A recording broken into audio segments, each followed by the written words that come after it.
It is still the conversation right here on Lagos television. We all know the mood of the nation as we speak. The game of politics is on, and that's why we are beginning to see different political parties putting their house in order in preparation for the 2027 general elections. But there's no way we are going to discuss politics without discussing good governance and visionary leadership, especially now that Nigerians will have another opportunity to elect another set of leaders. But how many of these people do understand the meaning and the objectivity of good governance and quality and visionary leadership when it comes to the development of our nation?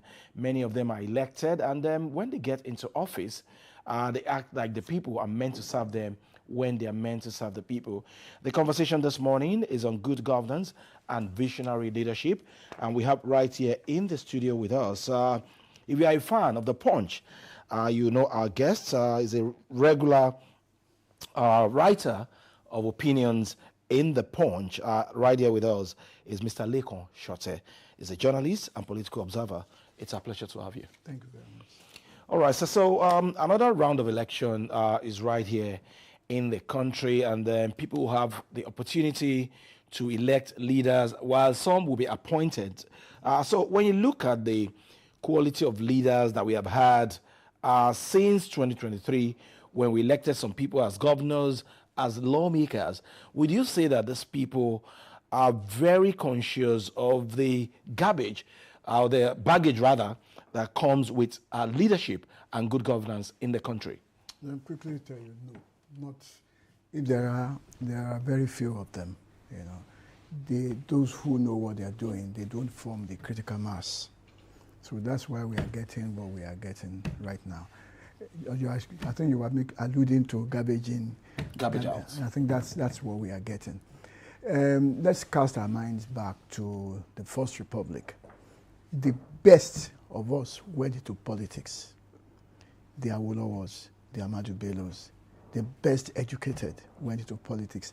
And they were smart enough to integrate academicians to help them think through policies, okay?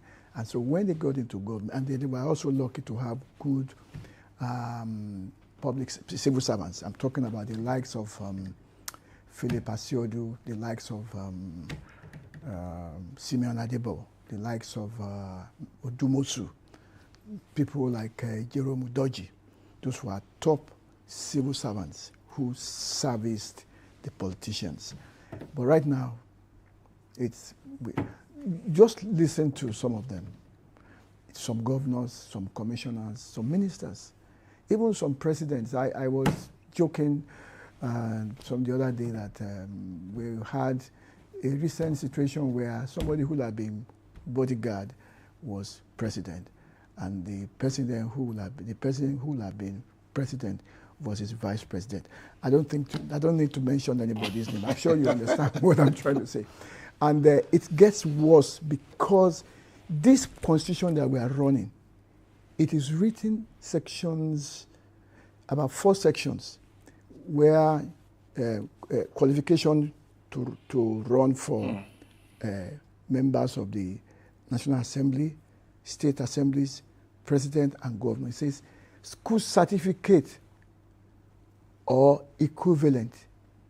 And then if you go and read the Electoral Act, it then says, or whatever INEC accepts. So if you bring NEPA bill, and it's okay. If INEC thinks it's okay, that's all. Nobody can challenge that in court. And you remember just was it Monday or Tuesday, the Minister of Education was saying that anybody who wants to study, get an NCA certificate, no longer needs to sit for UT. Can you imagine that? And even agriculture. This man who is a medical doctor, who is a minister, came with people who are going to be training people who are going to be sitting for UTME. You say they don't need to. Anyway, let's keep going. Okay, but okay. What do we allude to these abnormalities that we have seen in leadership and governance of our country? Would you blame the people, or the political parties that present these people as their flag bearer for elective positions? Well, you can't give what you don't have. This is the situation. I alluded to the First Republic. Now, by the way, it's not as if they were perfect, but better than what we have now. Yeah, and the Second Republic too. They were serious-minded people. The long period of military rule from 1966 to 1999, how many years is that? Do you understand? Tutelage for politicians had been more or less eroded. So there's no room for people to be groomed. If you let us look at America, which is supposed to be the oldest democracy as we are talking right now. You will see somebody who is president, apart from freak situations like, what's his name, Trump. They would have been members of the House of Rep. For a while. They would have been, senators, gradually. They would have gone through stages of leadership. Yes, so they have an idea of what it's all about. And so when they make a bid to be the president, they already have a team to start with. They have manifesto. We have a constitution section, chapter 2, fundamental objectives of, chapter 2 of the constitution, I forgot now, has a series of issues that governance is supposed to deal with. Social objectives, diplomatic objectives, political objectives, educational objectives, economic objectives. It's sitting right there. If you listen to these guys, you will see that they don't even understand what they are talking. They don't even read it. I have the opportunity of talking to some people in government once in a while, who are governors, who are commissioners, who are ministers, and sometimes you refer them to those kinds of things, and the way they respond shows that they are not even aware of those things. Look, the Constitution says the Federal Executive Council should have at least one person from each state who is an indigene of that state. What that tells you is that those who are running this country are merely representing interests and not competence. They are not picked because of their competence. Do you understand?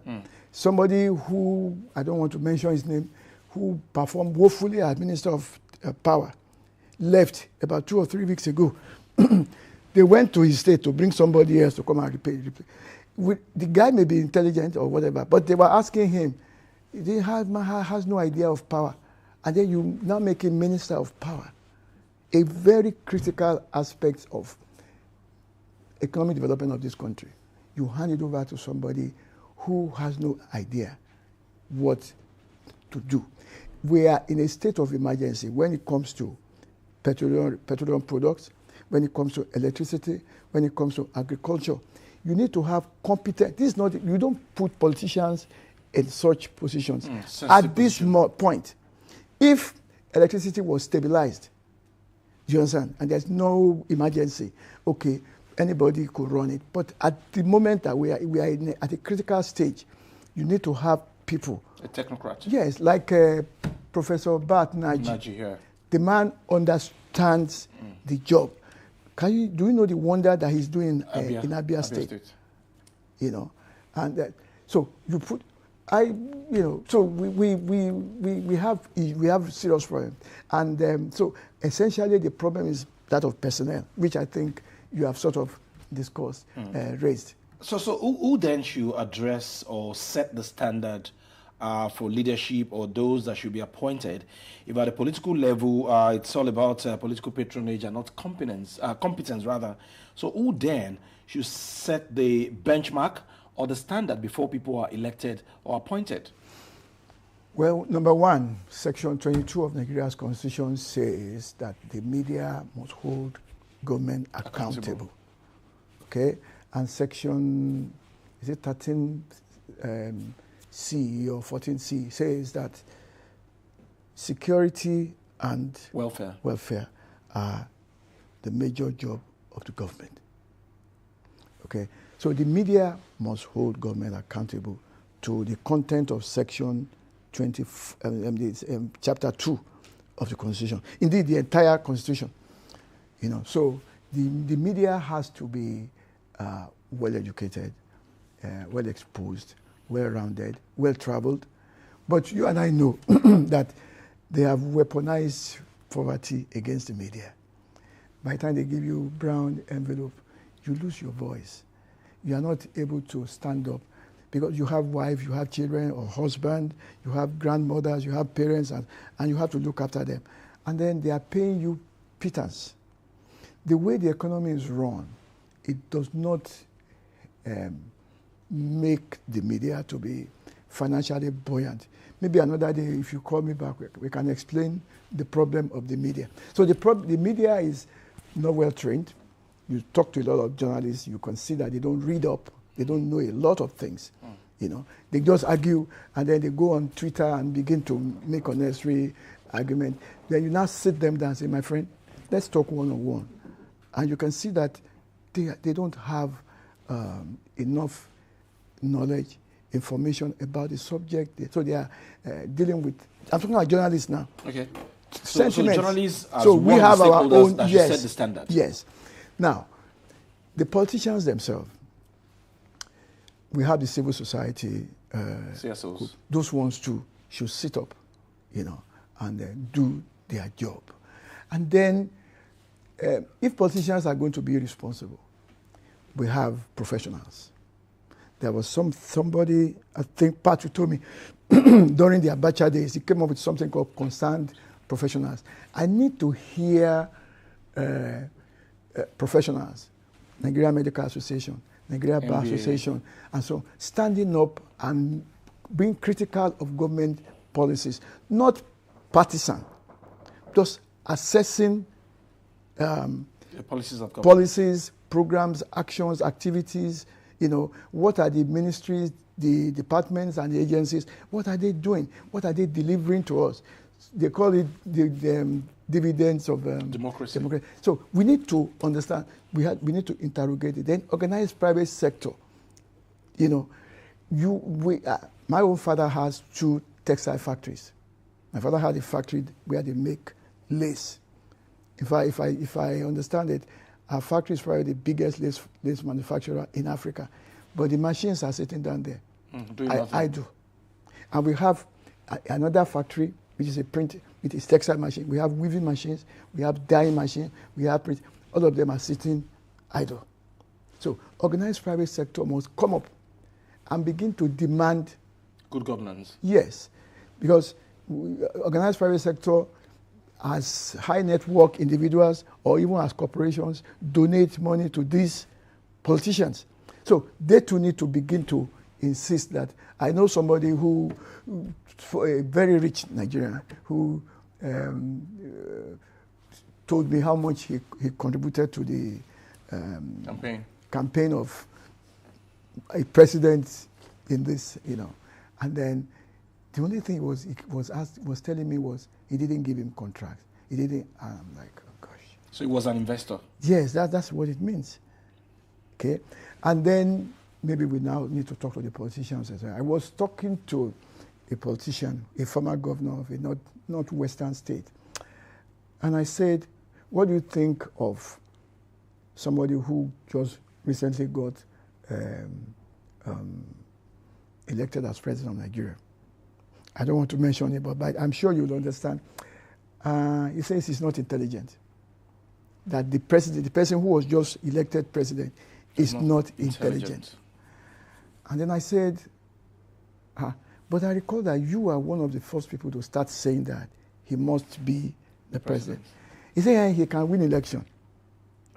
I'm sure when I say that, you probably have an idea of somebody who they say warehouses 12 million votes. You know.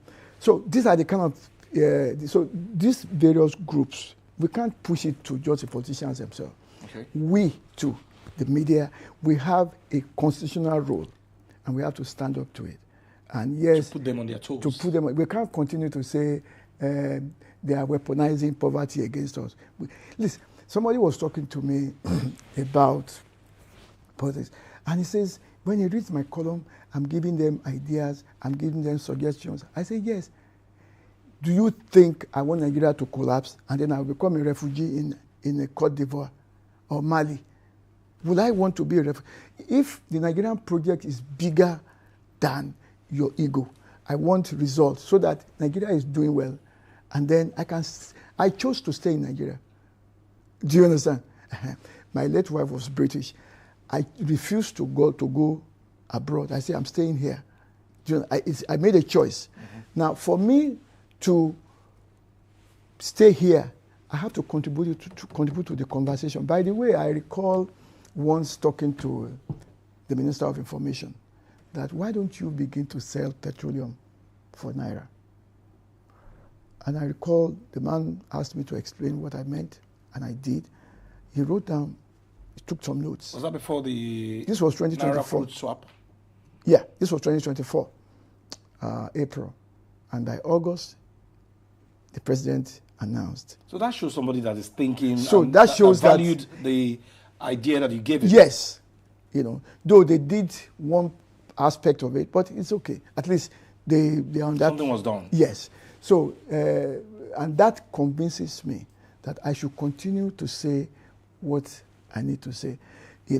I think I have the background. I've been in industry. I was general manager of a factory for about 10 years. And I'm an accountant. And I'm a trained journalist. I'm even trying to get a PhD in journalism. So I think I have, and I've worked in government. Do you understand? So I think I have an exposure that I can use to counsel. You can't force them, but you can at least suggest. And sometimes, some of them in government, they talk to me, they call me, they ask questions, and I give. So we need to stay here. You can't begin to go on X and begin to abuse people. I'm not saying you shouldn't criticize. If you read my column, it's not... do it objectively. Yeah, but objectively, you have to adduce reasons. And be civil. Be civil and come up with arguments that, rather data or information that will educate whoever you are talking to, rather than you just insulting people and... Okay, two vital issues you have raised on the part of the political parties. If they are not scrutinizing those they are, excuse me, they are presenting well, how then are we going to have good leaders or appointees of government doing the needful to move the country forward? And back to our own industry now, oftentimes you see media practitioners criticizing government well, but once they are appointed as spokesperson, they turn the other way. And even when you are telling them certain things objectively, they will look at the other side. See, there's something, maybe this is an opportunity to say some things here. I have been in advertising and public relations since 1979. Okay? A lot of those people who become press secretaries are journalists. They are not PR professionals. So the mindset that you need, the skill set for a PR person is different from the skill set of a journalist. Perhaps the best asset of the journalist or editor who becomes press secretary, he has access to journalists, his colleagues. That's probably the best. But from my understanding of public relations, corporate affairs, public communication is a product. So you are a manager, it's a management function. You need to sit down and understand, what do we want to project? You think ahead of your boss, but our people, when they get there, they think their job is just to be spokesman. Do you understand?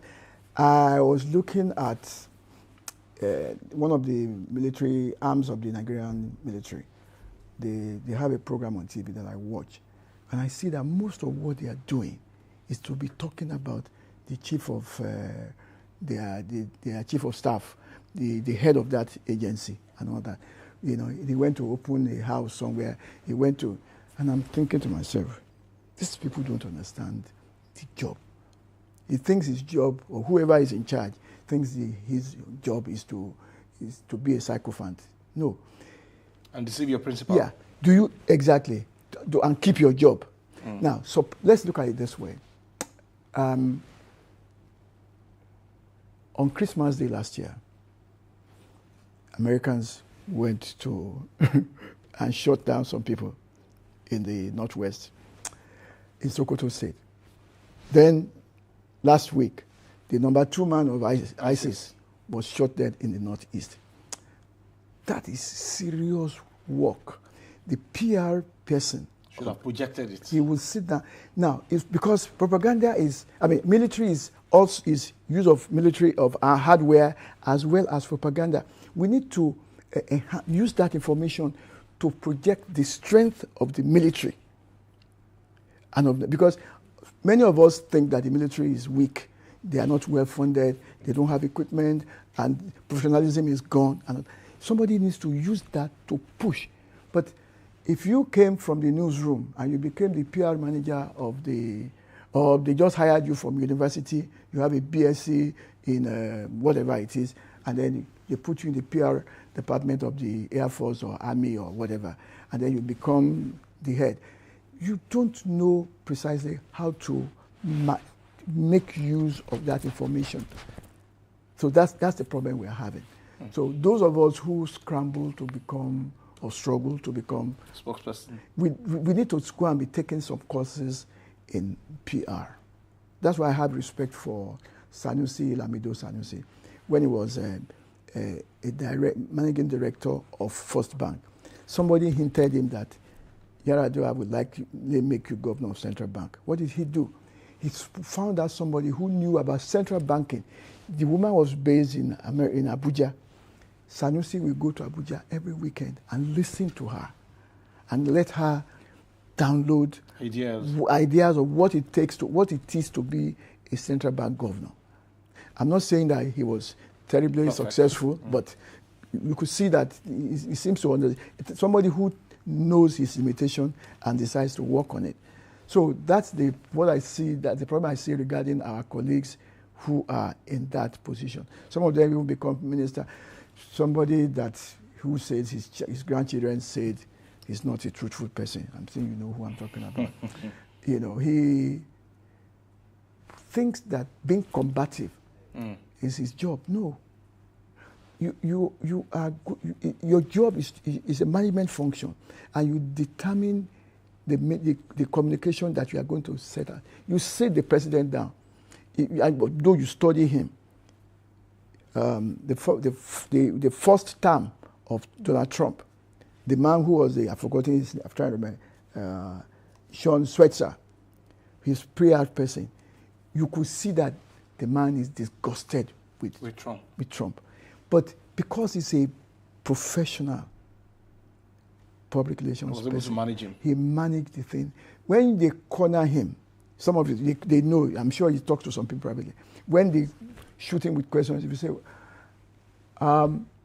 the president has not told me that, I will have to discuss with him. So that saves him from fumbling, or forcing himself to explain what he doesn't know. Yeah. Then he will now go back and say, Mr. President, you goofed. This. They would trash it out. And then he will come back, he will say, you will ask me this question now. Maybe 2 weeks after or 2 days after. He now intelligently answers that question, knowing that, Mr. President, don't fool around again. No. Please don't do that thing that you have done again. But eventually, after about 2 years, Sean Swetzer left, and one woman took over the job. And again, that you could see that she has been also schooled. So it's not enough that you can write. You can write English. That's not. All right. That doesn't qualify you to be a PR person. I'm worried now as the quality of governance that we are getting and what our leaders are bringing to the table to add value to the lives of the people that entrusted them with their votes. Another round of election is already around the corner, and the majority of them, they have abandoned governance for politics. So what do you have to say to Nigerians, eligible voters now, who are going to decide the fate of these people as we approach another round of election? What should be their demands? What should be their agitations? How well should they drill those people to get the best out of them? Very good. This is a very good question, and it's timely too. And this is the time to begin to do those things. Those of us who are opinion molders, editorials should begin to come out. I don't see why LTVH cannot have the kind of program that this guy does on CNN on Sundays. What's his name now? It's like editorial. He comes out and shoots at them and tells them exactly what it's all about. I don't see why LTB or any other. Of course, you are government, but there's nothing wrong with being factual. You don't have to abuse anybody or insult anybody, but you can tell the government what needs to be done. Articulate positions. Look at various issues. For me, priority areas now: railway line, roads, electricity. We need to have more petroleum refineries. The Ajakuta steel mills. We need to start thinking about the security thing. Why can't we have a very serious security, security system in this country? One other issue which we need to look at regarding security, which you probably did not ask me, is this. There is absence of elite consensus in Nigeria. How do you mean? Very good question. The South, if you have read a book written by Dele Ogun, I've forgotten the name of the title of the book. Anyway, the book, it was saying that when Lord Lugard put Nigeria together in 1914, he did something terrible to us.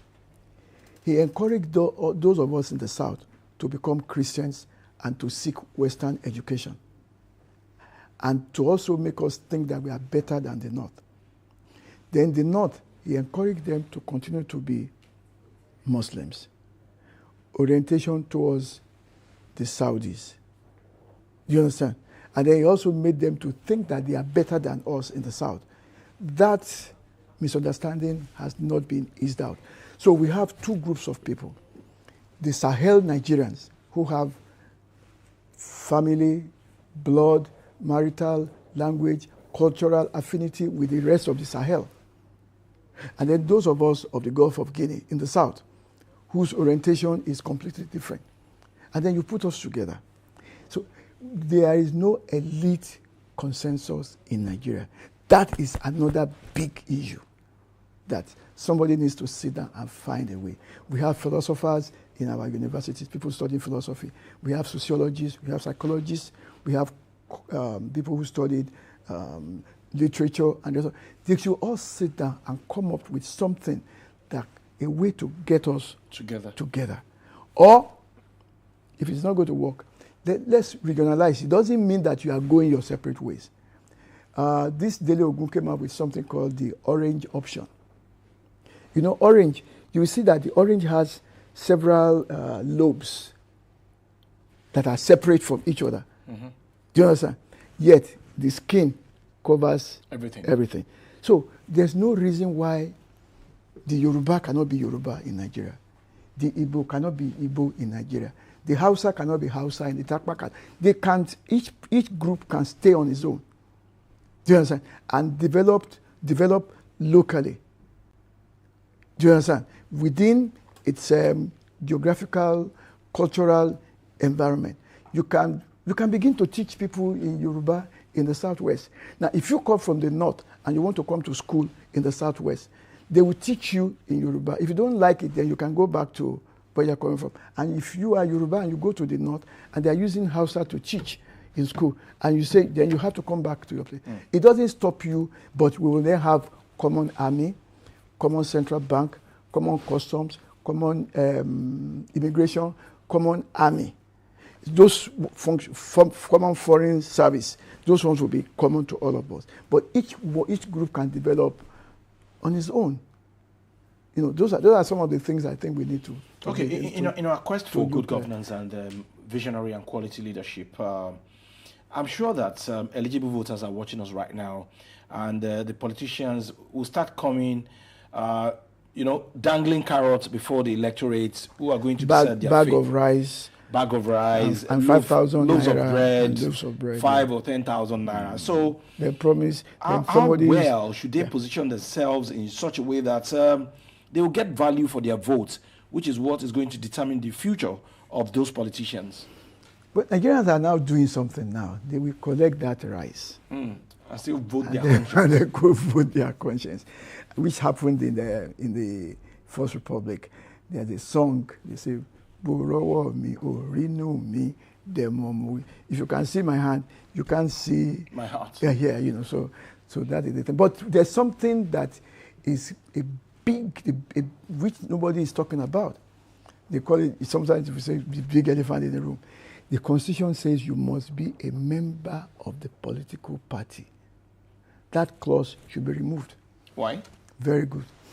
Because, okay, by May 10 now, the register of all political parties, that means you cannot, if you are going to vie for any political office, that means you cannot move to another political party. You are locked in. And if they vote you can see a lot of people, the governor of Rivers State just announced yesterday that his withdrawal from the race. And from the way he talked, I know that there's discussions about, listen, you are out, somebody is in. Do you understand? Now, so if he leaves that party, he's on his own. Then you can, even if you leave that party and join another party, your name is not on there. You cannot even vote during the primaries of that party, to start with, apart from you not being able to stand the election on a party that your name, that doesn't have your name on its register.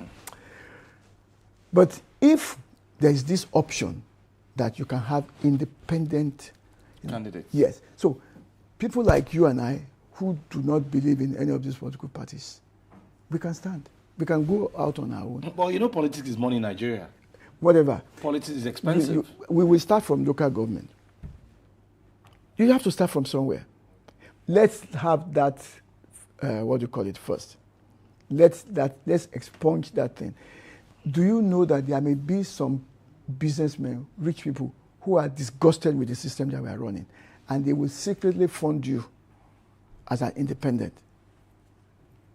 Do you know that there are, you saw what happened during the NSAS, how those kids funded themselves. They funded themselves.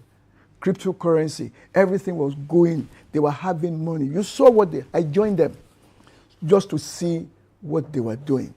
When they came to Secretariat here, okay. I joined them. I moved. I was on foot. I walked with them. I saw what they were doing. I said, wow, these guys are organized. And they raised their own money. You know, they were eating. Yeah. They were charging. They had a gallery to charge their phones. They were even cooking. They were cooking. Somebody brought dogs. They brought their own dogs so that you can't harass us here. That shows you some people have what it takes. If the law empowers them, I like to think that we can take on a partisan INEC and those in government who think, listen, see, I'm from Ogun State. See what is happening in Ogun State. A governor sort of uses his position to remove his predecessor. The former governor. Yeah. But if you have exactly, so if you have independent candidacy, the gentleman will go. You won't need to go on the platform of that party. Test his popularity. If he makes it fine, if he doesn't make it well, he will know that time out, and that's it. So there are a lot of things we need to regionalize. We need to have independent candidacy. Yes, and then every and segment. The people themselves. Yes, that's what I said. And I identify them: the media, civil society, the professionals, the organized private sector. Man, they will come on television. They will continue. They will come. There's no. They're overtaxing us. Then you fund a candidate that will not tax you. Of course, everybody has to pay tax. So those are the things and you can't be afraid. You can't be treating the governor or the local government chairman or the president like a KBAC as if he can never do any wrong. Well, that's the way they treat the people they are meant to serve. They talk down on them. When they commission projects, they act like they are doing them a favor. They say, forgetting that it is their money that does work. Yes. Somebody who was a Speaker of the House, who is now somebody's Chief of Army Staff, used his constitutional allowance at the constituency project at University of Lagos. And then as you are approaching university, you will see his name. And the way the media, we are complicit, the way we were pushing the thing, it looks like it was his personal money. I had to go and begin to ask questions that where is this money coming from? found out that it's constituency project. Okay, fine. But the narrative in the media that we were projecting was as if it was his personal money. Then in any case, which job has he done? When did he get out of school? We were like contemporaries, you know. And when did he get out of school? Which work did he do? You know, and for him to be able to do that, that was what led me to start to think that, wait a minute, where is this money coming from? And then eventually we found out that the money. So, you know, somebody would say, I did this. It's as if he's using his money to, it shouldn't be, you know. So as we begin, and which also means that because every month governors will go to Abuja and go and share money, so your tax revenue is not much. So you keep quiet because you are not paying tax. Because we don't pay tax. If we are paying tax, we will stand up and say, when the mayor say taxpayers' money, I say, which taxpayers' money? It's free money from oil that they are spending. You say, how much is your tax that you are paying? Do we even want to pay tax? We're not paying tax. So how can you hold government responsible when you don't even pay tax? That similar incident happened during the last local government election in Lagos State, in Alimosho to be precise. The local government chairman then wanted to commission a primary healthcare center, but the access to that particular primary healthcare center was, the terrain of that place was bad, no road, and the people said, no, you're not going to commission this. He tried everything, but he insisted. So, okay, as we wrap up this conversation now, in our quest for good governance, development as a nation, what role does INEC need to play to ensure that the quality of people that we get as elected leaders is better than what we had in 2023? Or you think that the Electoral Act of 2026 already handcuffed INEC? See, I said something earlier on that everything that we do has to do with personnel. The individuals, how well prepared are they? You are looking at the competence. You are also looking at their personal values. You know, if somebody became INEC chairman, I don't know how this person became INEC chairman. If you became INEC chairman as a result of patronage, what do you expect him to do? So I don't want to even look at INEC as such, because INEC is appointed by INEC chairman is appointed by the president. I want to look at agencies out of government, you and I, the media, the civil society, NOA, organized. Yes, that's rather than, because they are all government. Okay. I mean, INEC is, I'm sure you know, INEC is one of the agencies in the presidency. There are about 16 agencies in the presidency. INEC is one of them. Which means that he answers directly to the president, the National Security Advisor, the Orientation Agency, you know, the rest of them like that. There are about 16 or so of them. They all are agencies within the presidency. So that you are INEC chairman, because they call you independent, that one is, that doesn't, that's in your pockets. It doesn't. In fact, it is supposed to be dependent National Electoral Commission of Nigeria. All right. Interesting conversation we have had today on good governance and visionary leadership with Mr. Lekan Sote, journalist and political observer. And of course, it did suggest so many things that we can do as a country to get things right when it comes to those that we elect and appoint to run the affairs of the country. It's another season of election. We hope that Nigerians would indeed open their eyes and elect those that will add value to their lives. Well, thank you very much for your time. Thank you very much. All right, we'll take a break now. We'll be right back.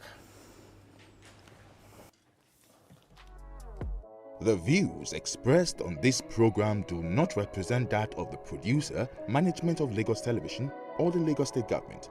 They remain the perspectives of those expressing them. Thank you for staying with Lagos Television.